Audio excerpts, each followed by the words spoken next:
Bab 2. Ruh dan cermin sholawat. Ruh manusia diciptakan dengan kejernihan yang sempurna. Ia bukan berasal dari tanah, bukan pula dari unsur-unsur alam, tapi dari tiupan langsung Sang Pencipta. Ruh itu awalnya bersih, bening, dan mampu memantulkan cahaya Tuhan tanpa penghalang. Tapi ketika ruh turun ke alam jasad, ke dunia yang penuh hiruk-pikuk dan kesibukan yang tak pernah henti, ia mulai tertutup debu. Debu kesedihan, debu dosa, debu kelalaian. Seperti cermin yang tak lagi memantulkan cahaya, ruh pun kehilangan arah. Dan disinilah peran sholawat menjadi sangat penting. Karena sholawat adalah kain lembut yang membersihkan cermin ruh kita.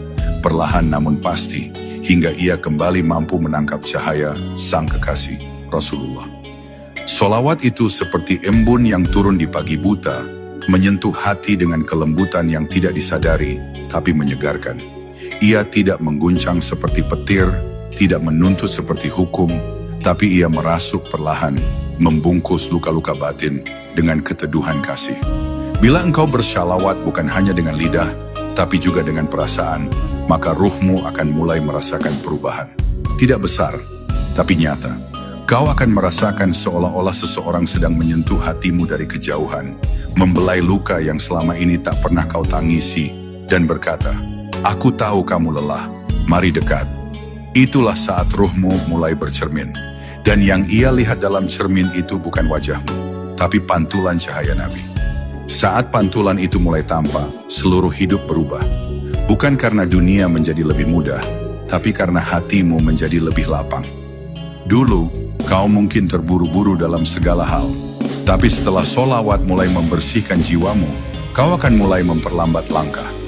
Kau tidak ingin melewatkan setiap momen yang penuh makna. Kau tidak ingin kehilangan satupun detik yang bisa digunakan untuk menyebut nama Muhammad. Karena setiap kali kau menyebutnya, ruhmu bergetar. Ia tahu ia sedang dipanggil pulang.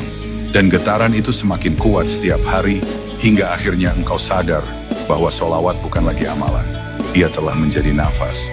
Bayangkan cermin yang lama tertutup debu, lalu perlahan-lahan mulai jernih kembali. Itulah ruhmu.